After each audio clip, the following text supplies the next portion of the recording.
नमस्कार, good morning, सुप्रभात, बहुत बहुत स्वागत है आप सभी का। सुबह के बज चुके हैं 7 और मैं हूं आपके साथ श्वेता शर्मा। चलिए शुरुआत सबसे अहम खबर के साथ। बालाघाट दौरे के दौरान मुख्यमंत्री डॉक्टर मोहन यादव ने नक्सल मुठभेड़ के वीर हॉकफोर्स के 60 जवानों को आउट ऑफ टर्न प्रमोशन दिया।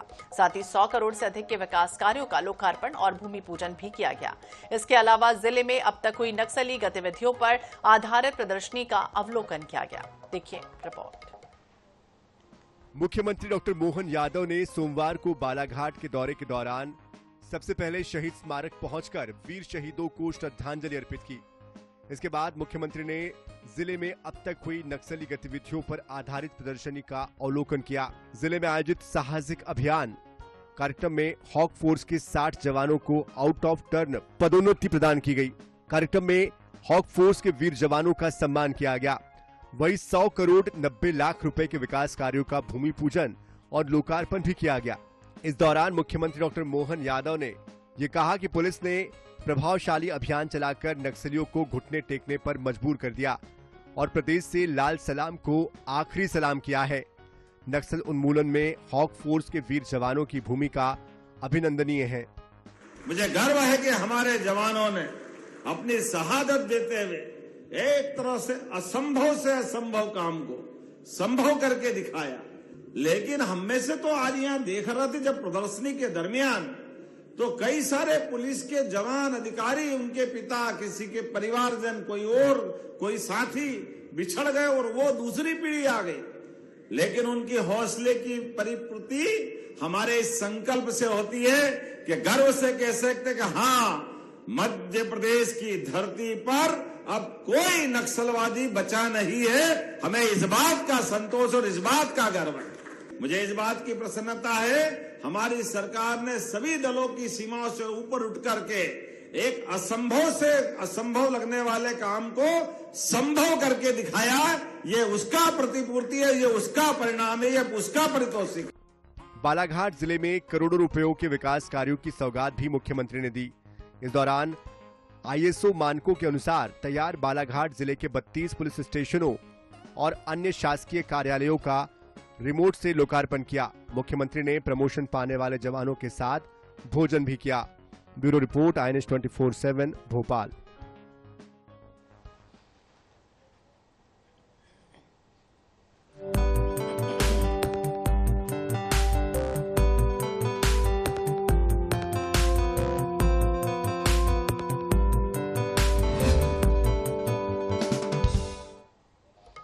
चलिए आपको बताते हैं आज का दिन खास है क्योंकि मध्य प्रदेश में आज से बोर्ड परीक्षाएं शुरू हो रही हैं। कक्षा 12वीं की परीक्षा आज से शुरू हो रही है, जबकि कक्षा 10वीं की परीक्षाएं 13 फरवरी से प्रारंभ होंगी। परीक्षा को निष्पक्ष, पारदर्शी और नकल मुक्त बनाए रखने के लिए इस बार मंडल ने कड़े दिशा निर्देश जारी कर दिए हैं। सबसे अहम नियम यह है कि परीक्षा शुरू होने के बाद पहले 2 घंटे तक किसी भी परीक्षार्थी को परीक्षा केंद्र से बाहर निकलने की अनुमति नहीं होगी। इसके बाद भी अगर कोई परीक्षार्थी परीक्षा केंद्र छोड़ता है तो इसकी सूचना तुरंत मंडल को भेजी जाएगी। ऐसी स्थिति में संबंधित छात्र की उत्तर पुस्तिका के साथ प्रश्न पत्र भी जब्त किया जाएगा और उसकी परीक्षा निरस्त कर दी जाएगी। ये भी बता दें, इस साल MP बोर्ड की 10वीं 12वीं परीक्षाओं में करीब 17 लाख विद्यार्थी शामिल होने जा रहे हैं। तो MP बोर्ड की परीक्षाएं 10 फरवरी से शुरू होकर 7 मार्च 2026 तक चलेंगी। जिले में 91 परीक्षा केंद्रों में अलग अलग जगहों पर परीक्षा केंद्र बनाए गए हैं। 56 केंद्र शामिल हैं। इसमें 41 शासकीय हैं और 50 निजी विद्यालयों को परीक्षा केंद्र बनाया गया है। तो पहला पेपर आज होने जा रहा है, जिसमें कई तरह के प्रावधान है, कई तरह के नियम है। 8:45 के बाद प्रवेश नहीं मिलेगा। इलेक्ट्रॉनिक गैजेट प्रतिबंधित हैं। तो मध्य प्रदेश माध्यमिक शिक्षा मंडल यानी कि MP बोर्ड की हाई स्कूल, हायर सेकेंडरी परीक्षाएं 10 फरवरी से शुरू हो रही हैं और परीक्षाओं को लेकर बाकायदा बोर्ड ने इस बार सख्त दिशा निर्देश जारी कर दिए हैं। परीक्षा केंद्रों पर सुबह 8:45 के बाद किसी भी परीक्षार्थी को प्रवेश नहीं दिया जाएगा। समय पर परीक्षा शुरू कराने और अनुशासन बनाए रखने के उद्देश्य से यह महत्वपूर्ण निर्णय जो है वो लिया गया है। तो 12वीं में 7 लाख छात्र छात्राएं इस बार परीक्षा देने जा रहे हैं। परीक्षा समय सुबह 9 बजे से लेकर 12 बजे तक चलेगी। 8:30 बजे से पहले पहुंचना अनिवार्य होगा। 7 परीक्षा केंद्र रिजर्व रहेंगे, यानी परीक्षा के पहले दिन कक्षा 12वीं के अंग्रेजी विषय का प्रश्न पत्र सुबह 9 बजे से आयोजित होगा और ये परीक्षा जिले के 84 परीक्षा केंद्रों पर आयोजित होगी, जिसमें 26,744 विद्यार्थी शामिल होंगे। वहीं कक्षा 10वीं की परीक्षाएं 13 फरवरी से शुरू होंगी। इसके लिए बाकायदा 91 परीक्षा केंद्र बनाए गए हैं, जहां 22,777 विद्यार्थी परीक्षा देंगे और किसी भी आपात स्थिति से निपटने के लिए 7 परीक्षा केंद्र रिजर्व भी रखे गए हैं। तो बोर्ड और जिला स्तर पर परीक्षा को लेकर सभी तैयारियां पूरी कर ली गई हैं, जिनमें से कुल 73 सामान्य, 12 संवेदनशील और 6 अति संवेदनशील परीक्षा केंद्र बनाए गए हैं। नकल पर पूरी तरह से नकेल कसने की तैयारी है और इस पर एमपी बोर्ड 16 उड़न दस्तों का गठन कर चुकी है।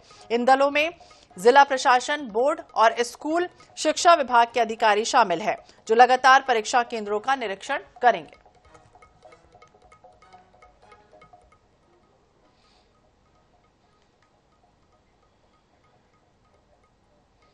और कांकेर से एक अहम खबर आपको बताते, धर्मांतरित परिवारों को ग्रामीणों ने गांव से निकाल दिया। माता पहुंचानी कार्यक्रम में परिवार नहीं हुए थे शामिल। 3 परिवार के 13 लोग जंगलों में भटकने को मजबूर हैं। आमाबेड़ा क्षेत्र के अलनार गांव का ये पूरा मामला बताया जा रहा है। धर्मांतरित परिवार से जुड़ा ये पूरा मामला है। 3 परिवार के 13 लोग दर दर भटकने को मजबूर हुए। आमाबेड़ा क्षेत्र के अलनार गांव का ये पूरा मामला है, जब धर्मांतरित परिवारों को ग्रामीणों ने गांव से निकाल दिया। माता पहुंचानी कार्यक्रम में ये परिवार शामिल नहीं हुआ था। 3 परिवार के 13 लोग जंगलों में भटकने को मजबूर हुए हैं। तो यह अहम खबर कांकेर से सामने आई है, जहां धर्मांतरित परिवार से जुड़ा ये पूरा मामला बताया गया। तो ग्रामीणों ने गांव से निकाल बाहर किया है। माता पहुंचानी कार्यक्रम में परिवार शामिल नहीं हुआ था।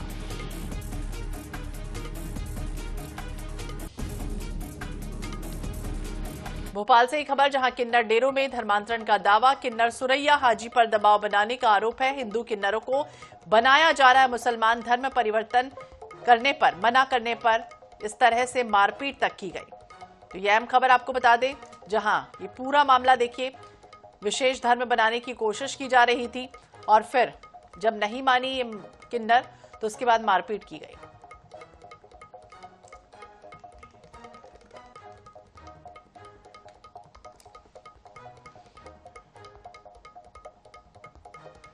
तो किन्नर डेरों में धर्मांतरण का दावा किया जा रहा है। किन्नर सुरैया हाजी पर दबाव बनाया गया।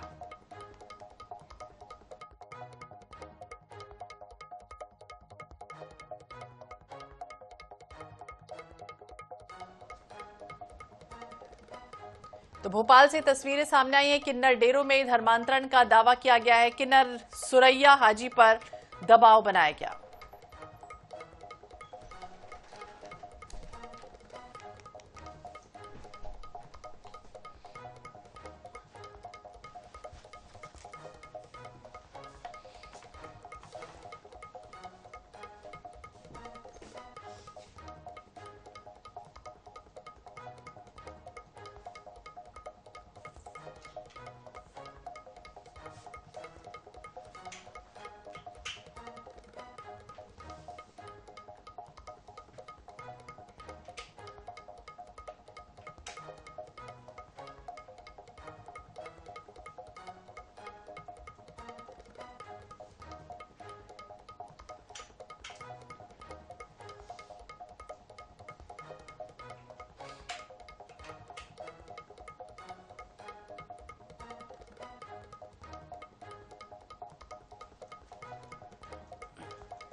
और चलिए बात करेंगे कुछ और खबरों की। यदि आप भी अपने निजी 2 पहिया वाहन को बाइक टैक्सी के रूप में इस्तेमाल करते हैं तो हो जाए सावधान, क्योंकि अब आप सोचेंगे कि ऐसा हम क्यों कह रहे हैं। तो सुनिए, हाल ही में मध्य प्रदेश हाईकोर्ट की इंदौर खंडपीठ ने बाइक को पब्लिक ट्रांसपोर्ट के रूप में इस्तेमाल करने को गैर कानूनी करार दिया है। कोर्ट ने ओला, उबर, रैपिडो सहित अन्य कंपनियों की ओर से संचालित बाइक टैक्सी सेवाओं पर रोक लगा दी है। कोर्ट ने कहा है कि बिना परमिट निजी 2 पहिया वाहनों का व्यावसायिक उपयोग मोटर व्हीकल एक्ट की धारा 66 का स्पष्ट उल्लंघन है। यदि अपने निजी 2 पहिया वाहन का इस्तेमाल व्यावसायिक तौर पर करना है तो उसके लिए बाकायदा कमर्शियल परमिट अनिवार्य रूप से लेना होगा। तो हाई कोर्ट का निर्देश है, निजी दोपहिया वाहन को लेकर जिस तरह से रैपिडो बना दिया जाता था और इसके बाद इस तरह से बिजनेस किया जा रहा था, इसे लेकर अब कमर्शियल परमिट और पीली प्लेट अनिवार्य होगी। ओला, उबर, रैपिडो पर सख्त टिप्पणी की गई है और आदेश न मानने पर अवमानना याचिका की भी तैयारी है। इंदौर में कार्रवाई तेज होने के संकेत दिख रहे हैं।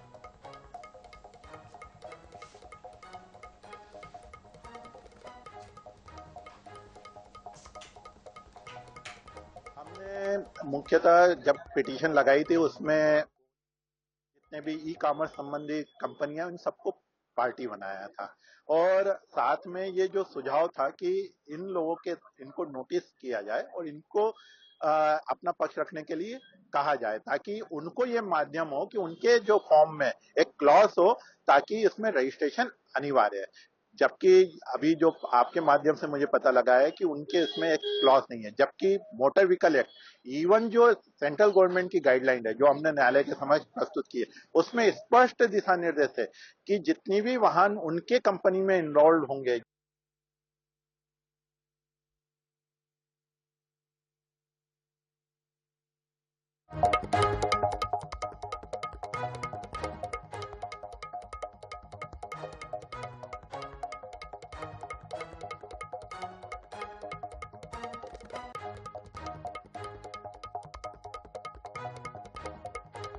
कार्रवाई तेज होने के संकेत है। ये खबर इंदौर से है, जहां बाइक टैक्सी के रूप में इस्तेमाल नहीं होंगे निजी वाहन।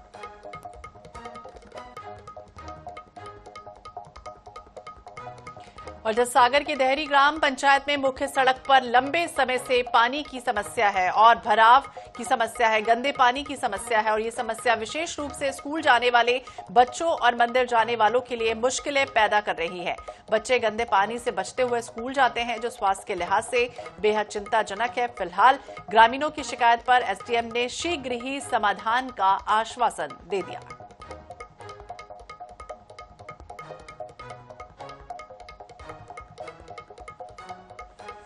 तो सड़क पर जलभराव से ग्रामीण परेशान हैं। तस्वीरें देखिए सड़क की बदहाल स्थिति की, जहां पर जगह जगह गड्ढे बने हुए हैं और इन गड्ढों में जब गंदा पानी भर जाता है तो स्कूल जाते समय बच्चों को अच्छी खासी परेशानियों का सामना करना पड़ता है।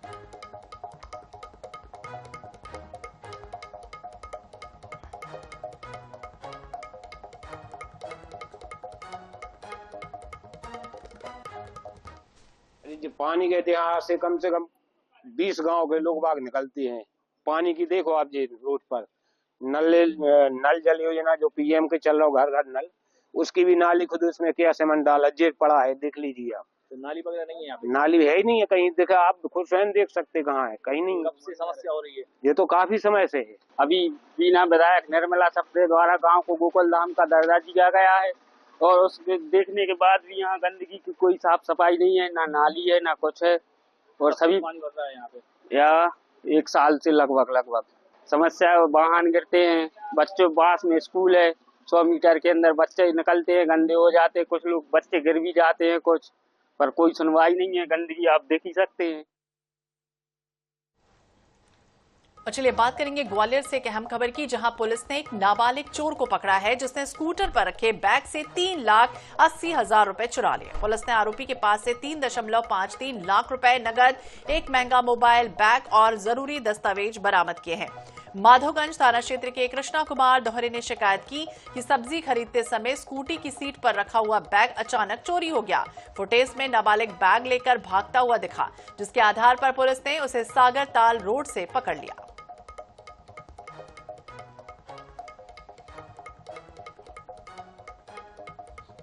तो चोरी करने वाला नाबालिग चोर पकड़ा गया।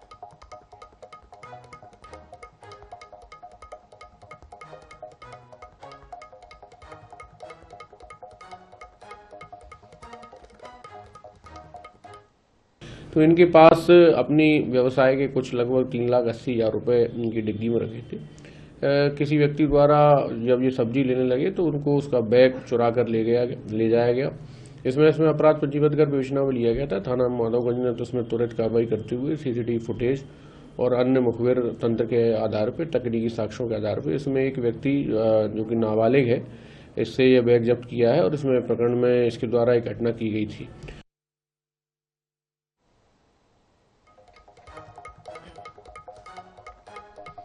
और इधर इंदौर शहर के एपीके फाइल के जरिए साइबर ठगी के मामलों में लगातार बढ़ोतरी हो रही है। पहले शादी के इन्विटेशन लिंक के नाम पर मोबाइल हैक करने के मामले सामने आए और अब ठग बुजुर्गों को भी अपना निशाना बना रहे हैं। ताजा मामला है एक बुजुर्ग से, जब एपीके फाइल डाउनलोड करवाई गई जिससे मोबाइल का नियंत्रण ठगों के हाथ चला गया और खाते से रकम उड़ाने की कोशिश की गई। शिकायत के बाद क्राइम ब्रांच इंदौर ने जांच शुरू की, एडवाइजरी जारी की और पुलिस ने नागरिकों से अपील की है कि किसी भी अज्ञात लिंक या फिर एपीके फाइल से सावधान रहें और तुरंत 1930 पर इसकी शिकायत दर्ज करें।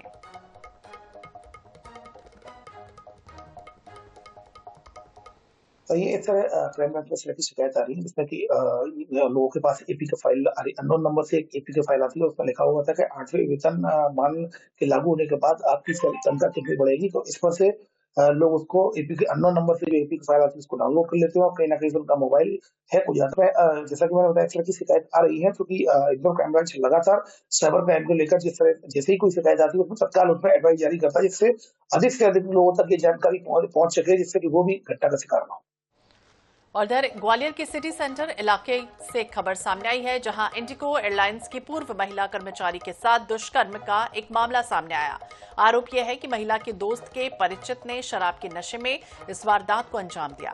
पीड़िता भोपाल की रहने वाली है और घरेलू विवाद के बाद अपने दोस्त के ग्वालियर घर पहुंची थी। महिला के परिचित ने उसे कुछ दिन अपने दोस्त के फ्लैट पर रहने को कहा, जहां आरोपी ने दुष्कर्म की वारदात को अंजाम दिया।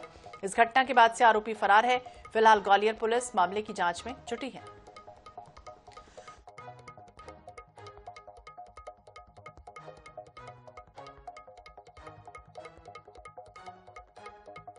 थाना यूनिवर्सिटी क्षेत्र में एक होटल की एक घटना सामने आई है। इसमें जो फरियादियां हैं वो भोपाल की मूलतः रहने वाली हैं और ये ग्वालियर आई थी। इनका अपने पति से कोई विवाद हुआ था ऐसा बताया गया है और ये ग्वालियर आकर अपने किसी दोस्त के द्वारा बताए किसी व्यक्ति के पास में रुकी थी, जो उसने शराब पी करने के साथ दुष्कर्मी घटना को अंजाम दिया। बाद में फरियादी द्वारा अपने पति को बताकर इसमें भोपाल में रिपोर्ट की गई थी। भोपाल से इसे 0 पर एफआईआर हो गई, यूनिवर्सिटी में आई है। इसमें असल में इसको कायमी की गई है। प्रकरण में भी विवेचना जारी है। इसमें हम जहाँ भी ये रुके हैं उस क्षेत्र का वहाँ का डेटा और जो भी आरोपी उस संबंध में जानकारी लेकर इसमें जो भी तथ्य होंगे और साक्ष्य होंगे उसके आधार पर इसमें वैधानिक कार्रवाई कर इसमें आरोपी की शीघ्र गिरफ्तारी करेंगे। इधर ग्वालियर अंचल में रैबीज से मौतों का जो सिलसिला है वो थमने का नाम नहीं ले रहा। पिछले 5 दिनों में रैबीज से 3 मरीजों की मौत हो गई, लेकिन स्थानीय प्रशासन अब भी अनभिज्ञ बना हुआ है और आवारा कुत्तों पर लगाम लगाने में नाकाम है। देखिए एक खास रिपोर्ट। कुत्ते का काटना एक अलग घटना है, लेकिन उसके इलाज के लिए लगाए जाने वाला एंटी रैबीज का इंजेक्शन भी काम न करे तो फिर सवाल तो सिस्टम पर उठेंगे ही।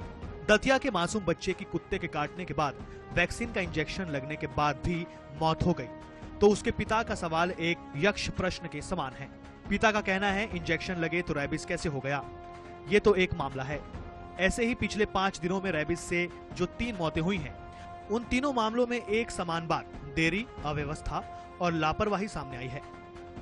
वो जांच करा रहे हैं। अभी हम एक कमेटी बनाई है हमने, जिसमें हमने मेडिकल कॉलेज के भी कुछ विशेषज्ञ लिए हैं और हमारे यहाँ से भी लेके पूरी जांच कराई जाएगी, तभी मालूम पड़ेगा कि डॉग बाइट कब हुआ, पहला इंजेक्शन कब लगा, वो कितने दिन का उसका ड्यूरेशन रहा इंजेक्शन लगने और डॉग बाइट के बीच में, या क्या उसको परेशानी रही जिसकी वजह से ये स्थिति बनी। कोई भी इंजेक्शन या वैक्सीन लगने का एक साइंटिफिक तरीका होता है, जिसके तहत सवाल उठ रहे हैं कि मासूम हंस को रैबीज के 3 डोज लगने के बाद रैबीज होना बेहद गंभीर मामला है। सवाल यह है कि क्या वैक्सीन की क्वालिटी खराब थी, क्या कोल्ड चेन में लापरवाही हुई।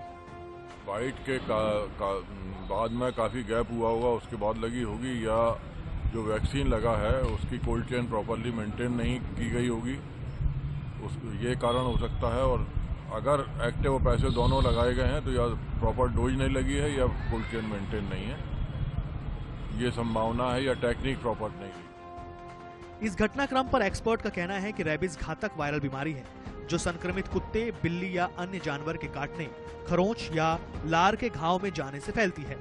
रैबीज से हो रही मौत के बाद भी लगाए गए रैबीज के इंजेक्शन के बैच की ना तो अभी तक जांच की गई है और ना ही उसके आगे के उपयोग न करने पर कोई पाबंदी लगाई गई है। जावेद खान, INS 24/7 ग्वालियर।